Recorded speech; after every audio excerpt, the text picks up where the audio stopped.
في خبر عاجل مشاهدينا وردنا منذ قليل، علمت بين سبورتس من مصادر داخل إدارة برشلونة أن نيمار قرر مغادرة النادي.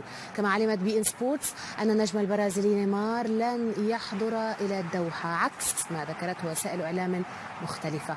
وكان عدد كبير من أجهزة الإعلام أشار إلى أن نيمار سيسافر إلى العاصمة القطرية بعد نهاية جولته الترويجية في الصين.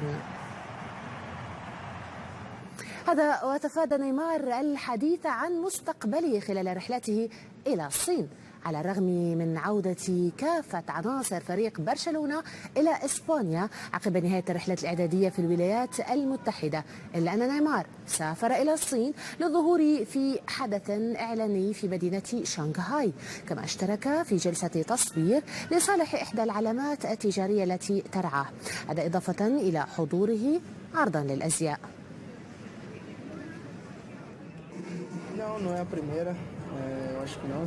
لا أذكر كم مرة زرت فيها الصين، لكنني زرتها كثيرا، ويسعدني أن أتواجد في شنغهاي لملاقاة مشجعين محبين أعبر لهم عن امتناني لدعمهم لي.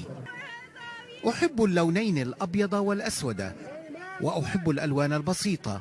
اليوم مثلا أنا أرتدي الجينز مع جاكيت وكنزة بيضاء.